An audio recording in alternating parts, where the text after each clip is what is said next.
कुछ दिन बीते अवध मझार, पड़ा जब राखी का त्योहार, सिया जी ले राखी मन करने लगी विचार।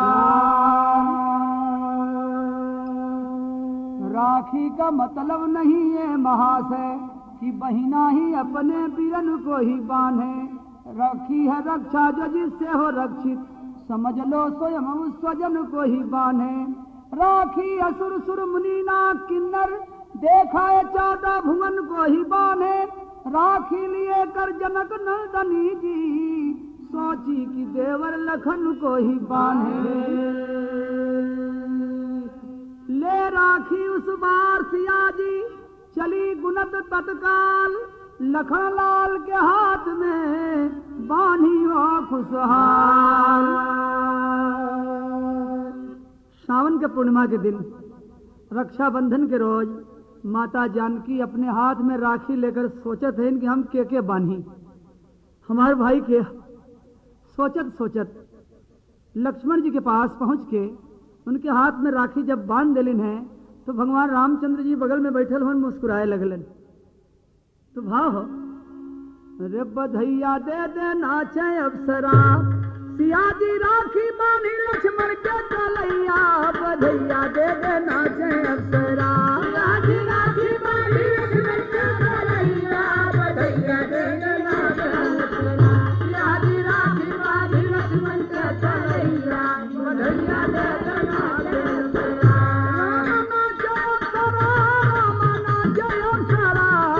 बधैया दे दे नाचे अप्सरा, सिया जी राखी बांधी लक्ष्मण के चलैया, बधैया दे दे नाचे अप्सरा, सिया जी राखी बांधी लक्ष्मण के चलैया, बधैया दे दे नाचे अप्सरा।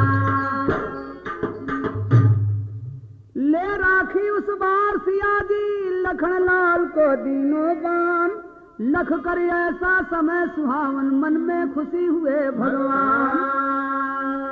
लाली छा गई त्रिभुवन में, नहीं खुशी का पता ठिकान, लखन लाल सीता से कहे मांगो माता जो हो अरमान। हे माँ, हमरे हाथे में राखी बांध दे लो, अब हमरे सर पर ये आपको बोझ होगल करज, आप हमसे राखी के बन्हाई मांगला। तो जानकी जी संकोच बस बोललिन कि हम का मांगी, हमरे तो सब कुछ बा, हमारी इच्छा रहल हम बांध दिली, अब हम कुछ मांगम नहीं। लेकिन लक्ष्मण जी कहत हन कि नहीं, राखी का बन्हाई हमसे मांगला। एक ठे तर्ज बा, एक दुल्हन का सखी सब जब गौना जाए लगलिन तो वो अपने पति देवता के ये दिल्ली में आयल है नौकरी करे, वो देहात से चिट्ठी भेजलिन। का चिट्ठी में लिखलिन, चढ़ले जवनिया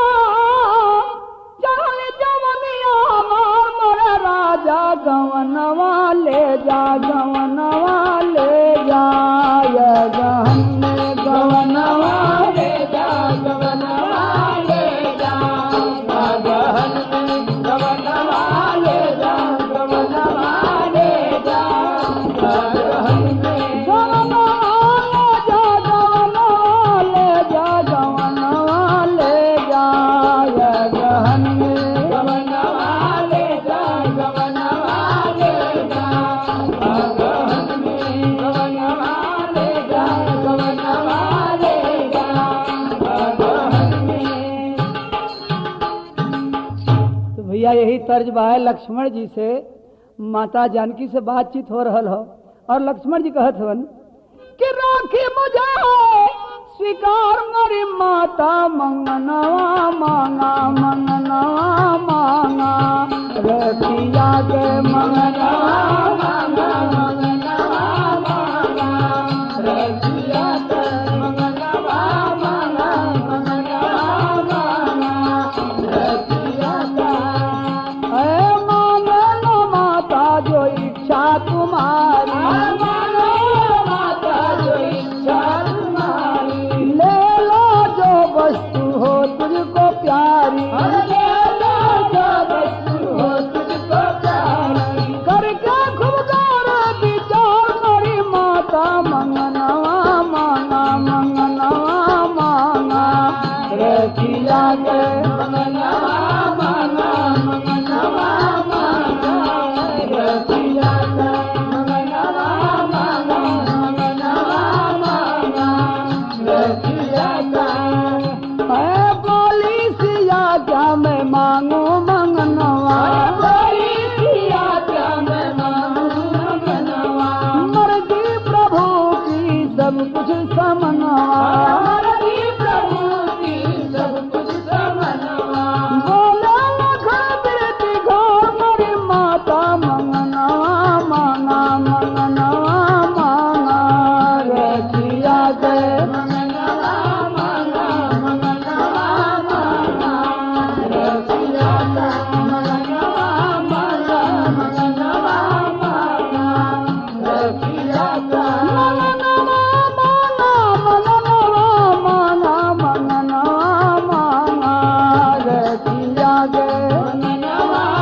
लक्ष्मण जी बार बार कहें कि आप हमसे राखी का बंधाई मांग ला मांग ला।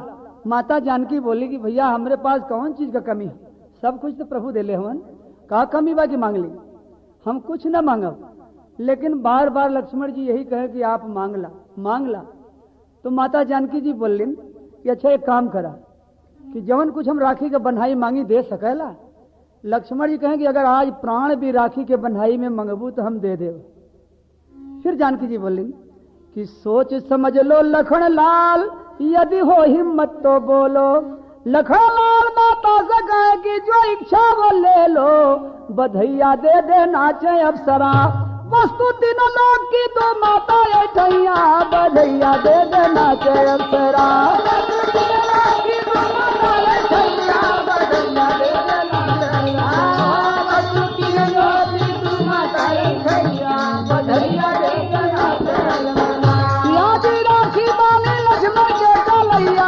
बधैया दे देना जय अप्सरा।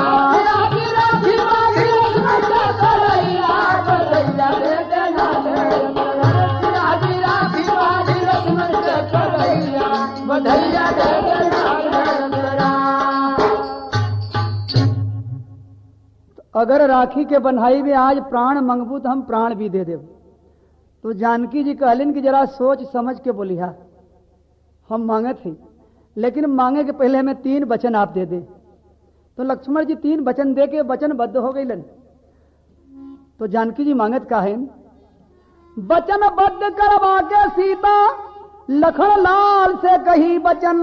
प्रभु के चरणों की सेवा हम तू करते हैं लगा के मन।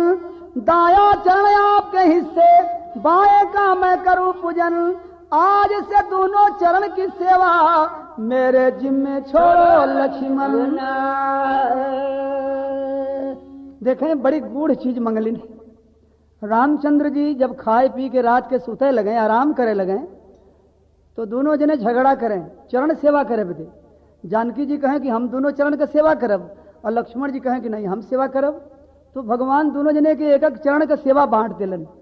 बायां चरण जानकी जी के जिम्मे और दाहिना चरण लक्ष्मण जी के जिम्मे। तो दोनों जने एक एक चरण दबावे शुरू करें। बहुत देर तक लक्ष्मण जी दबावें। जानकी जी के थोड़ा दिक्कत महसूस होए कि पति और पत्नी के बीच में इनकर कोई जरूरत नहीं, लेकिन पैर पकड़ के बैठ जालन, रोज दबावे लगलन। हमार कोनो ऐसा मौका आई कि इनकर यहाँ से हम ट्रांसफर कर देव, बदली करके तब छोड़ब। आज राखी के बंधाई में जानकी जी वही रात के सेवा वाली ड्यूटी लक्ष्मण जी से मांग लेने कि हमें राखी के बंधाई में रात के चरण के सेवा जो हम दोनों जने मिलके करीला वो आज से हम अकेले करब। तो भई लगा सुनत बचनिया सिया के वही जुनिया, लगल कले जवा में बाण। धरती पर गिरी गईले लखन बलिवनवा, आई गयल मूर्छा महान। सुन के सीता माता जी के तनी बचनिया, धरती पर गिर गईल लखन बलवान। जैसे शक्ति लागल रहल लंका नगरी में, वैसे आज लगल बा लखन के शक्ति बान। तो रोई रोई सीता जगावे लखन प्यारे, काहे बदे बाटा इतना हमसे ऋषियान। जनले जो हम होई तोहरी होई है ऐसन हलिया, मांगित नहीं प्रभु के चरनिया कदान। भगवान रामचंद्र जी जब देखलन कि यह दोनों जने का लेन देन वाली बात शुरू हो गई, तो वहां से हट के कुछ दूर जाके बैठलन कि देवर भौजाई का मामला है, पता नहीं उकाल ली है इका दी है, तो हमारे यहाँ से हटी जाना ठीक हो। लेकिन यही बीच में जानकी जी जब चरण का सेवा मांग लेलिन और लक्ष्मण जी बेहोश हो गईलन, तो जानकी जी रो रो के जगावत थी। एक तर्ज हो, कहाँ से अवतारा कौन पान जइबा बबुआ बोलिना, के हो देलस घरवा से निसार बबुआ बोलिना। के हो देलस घरवा से निसार बबुआ बोलिना, के हो देलस घरवा से निसार बबुआ बोलिना। हाँ ऐसे ही तर्ज हो कि रोई रोई सीता माता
उठा लखन लाल सीता करली रुदनवा बोली दे तो मुआवा से खोल के नयनवा बोला ते बचनिया बोली सीता मारनिया बबुआ बोला हो माता रोया सुआ बबुआ बोला हो माता रोया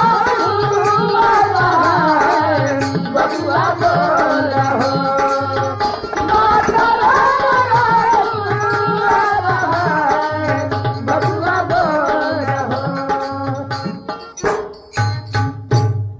रोवे सीता माता उठा हमारे देवावा कम न जवाब देवे माता जी से घरवा मरिया सदानवा कैसे राम भवनवा बबुआ बोला हो मर जैबा महुरा बात खाए बबुआ बोला हो मर जैबा महुरा बात खाए बबुआ बोला हो अरे मर जैबा महुरा बात खाए बबुआ बोला हो बबुआ बोला बबुआ बोला हो मर जैबा महुरा बात खाए बबुआ बोला हो अरे मर जैबा महुरा बात खाए बबुआ बोला हो बहुत जगह हारी सीता ना उठे लखन बलकारी बहुत जगह हारी सीता ना उठे लखन बलकारी हार मान के गई सिया थे जहाँ राम धनुधारी बधैया दे नाचे अप्सरा कैसी दशा तुम्हारी पूछे लखन के भैया बधैया दे नाचे अप्सरा कैसी दशा तुम्हारी पूछे लखन के भैया बधैया दे नाचे कैसी दशा तुम्हारी पूछे लखन के भैया बधैया दे नाचे सियाजी राखी बानी ना सियाजी राखी बानी ना सियाजी राखी बानी सियाजी राखी बानी लक्ष्मण के कन्हैया बधैया दे नाचे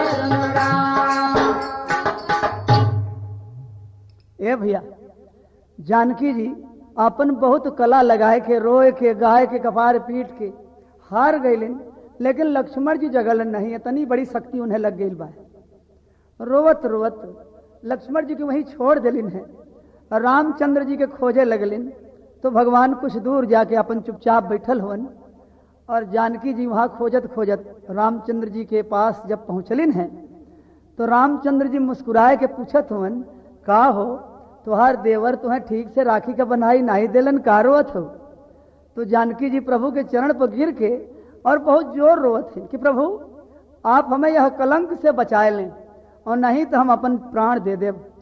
अरे भाई का हो गए काहे रोवत है सारी हाल राम से सीता कहन लगी बिलखाए लखन लाल मूर्छित पड़े प्रभु सोचो कोई उपाय। तो भैया एक ठे तर्ज बा अरे मोटी मोटी लिटिया लगाए रे धोबिनिया लगाए रे धोबिनिया बिहन चले के होई घाट और बड़े के सहे बाबा का टोपिया धोवे के होई टोपिया धोवे के होई बीबी के धोवे होई रुमाल।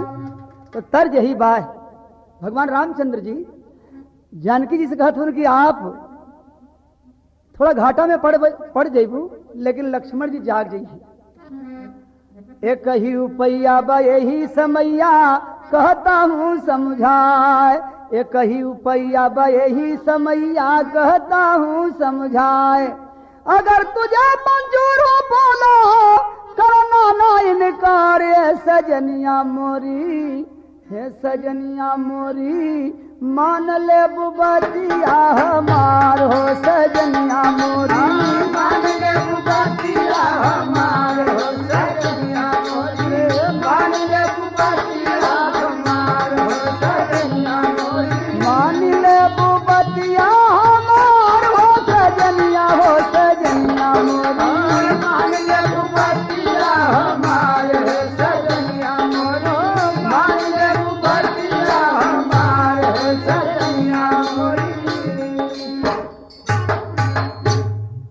लक्ष्मण जी जाग जाए चाहे हमें सोरहो आना घाटा लग जाए, सब मंजूर हो। आप ऐसा उपाय बतावें कि लक्ष्मण जी जाग जाए और ना जगी हैं तो हम चल के अपन प्राण दे दे। कहना है प्राण मत दा, थोड़ी घाटा साहेब बदे स्वीकार करा तो लक्ष्मण जी जाग जी हैं। तो राम से जानकी जी कहत है, बता दो बात मुझे जल्द से तू रघुराई। हम राम की बात सुन के बोली सिया बिल खाई। बता दो बात मुझे जल्द से ये रघुराई। कहे भगवान सिया कष्ट कुछ सहना होगा, लखन के कान में ये बात जा कहना होगा। लखन के कान में ये बात जा कहना होगा। लखन के कान में ये बात जा कहना होगा। लखन के कान में ये बात जा कहना होगा। जा जल्दी से, जहां लक्ष्मण जी बेहोश हवन उनके कान में मुंह सटा के कहिया कि हे तात जाग जा, आज से तो वही दोनों चरण के सेवा करिहा, जाग जा। लेकिन कान में मुंह सटा दिया और कहिया कि उठा हो ललनवा राम के बिरनवा, कहती हूँ एक बात। उठा हो ललनवा राम के बिरनवा, कहती हूँ एक बात। आज से दोनों चरण की सेवा करना तुहे तात हो सजनिया मोरी। उठ जाइए देवरा तोहार हो सजनिया मोरी। उठ जाइए देवरा तोहार हो सजनिया मोरी। उठ जाइए देवरा तोहार हो सजनिया। उठ जाइए देवरा तोहार हो सजनिया हो सजनिया मोरी। उठ जाइए देवरा तोहार हो सजनिया मोरी। उठ जाइए देवरा तोहार हो सजनिया मोरी।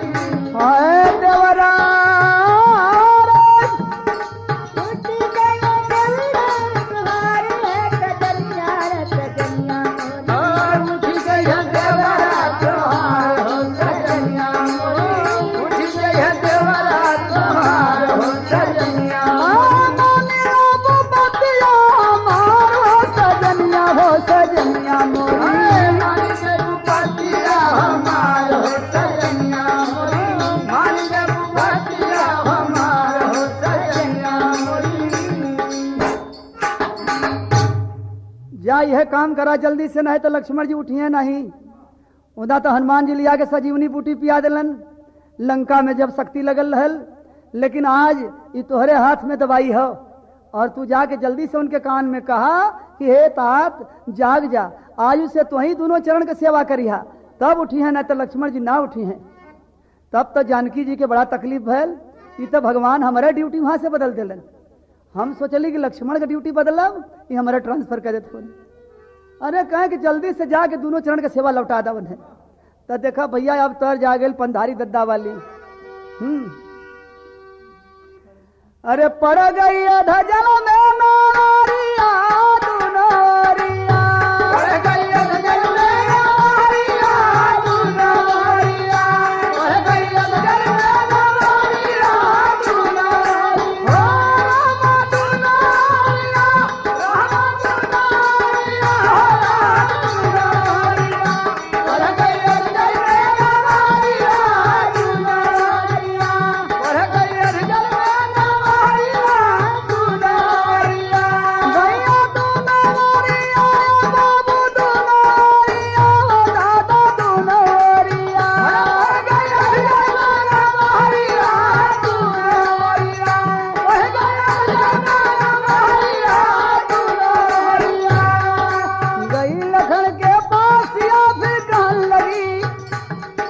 रामचंद्र के बात सुनत चल भाई सीता मन लाई। चल भाई गौर बढ़ा ले, चल भाई गौर बढ़ा ले। हाँ चल भाई गौर बढ़ा के सीता, चल भाई गौर बढ़ा के। चल भाई गौर बढ़ा के राम, चल भाई गौर बढ़ा के। अब जल्दा पजाई ना मर बीता के सुजना एक डोरिया दुनारिया। जनायक डोरिया दुनारिया। सुजना एक डोरिया दुनारिया। राम दुनारिया राम दुनारिया।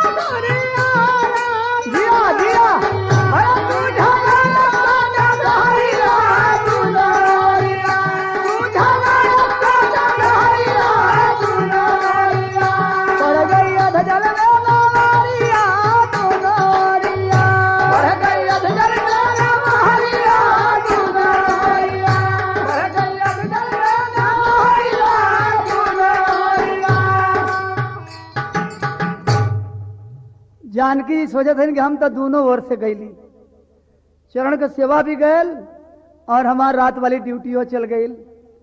अब आज मंजस में पड़ गई। कहा सोचत है कि अगर लक्ष्मण जी नहीं जियतन तब वो हमें कलंक लगी और हम जाके दोनों चरण के सेवा लौटा देते तो जाग जी हैं, लेकिन हमें घाटा लग जाई। भगवान कहते उनके जल्दी जा, अब सोचा मत।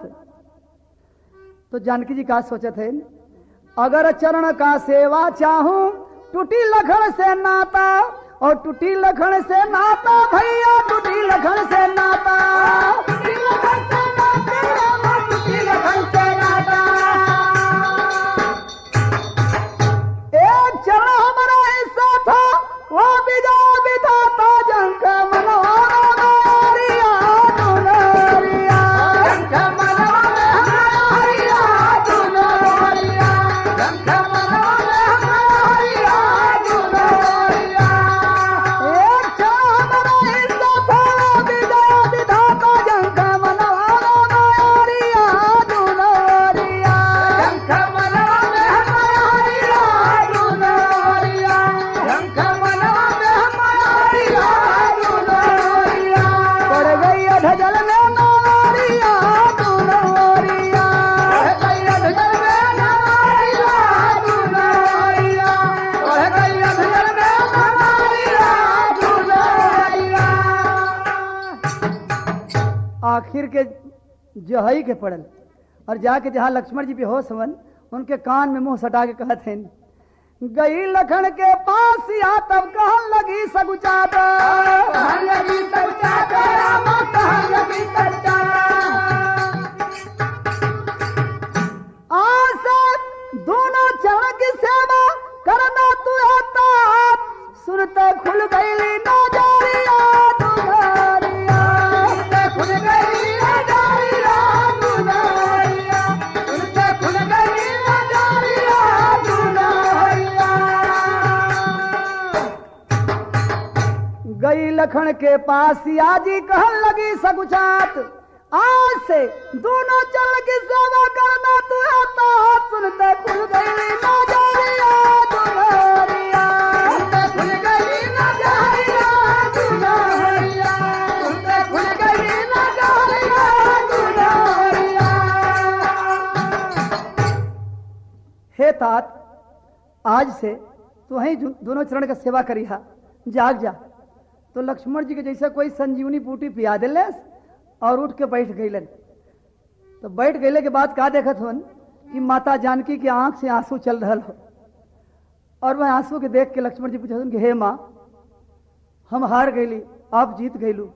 हम इतना बड़ा बात का पुल बनौले रही है कि आज प्राण भी मंगबू तो हम तुम्हें दे देव, लेकिन आप हमारे प्राण खुदे लौटा देलू हमारे। तो माता, अब तो हम जाग गईली, लेकिन आवा हम और आप दोनों जने मिल के फिर से बंटवारा खेले वल अपन अपन ड्यूटी। मूर्छा टूटी उठे लखन फिर कहन लगे सगुचात, मूर्छा टूटी उठे लखन फिर कहन लगे सगुचात। हाँ, मूर्छा टूटी उठे लखन फिर कहन लगे सगुचाई, एक चरण हमारा इज्जत एक की आप करो सखाई, बधैया दे देना चाहे अप्सरा, गाटर गुरु रमन बांधन बसाइया, बधैया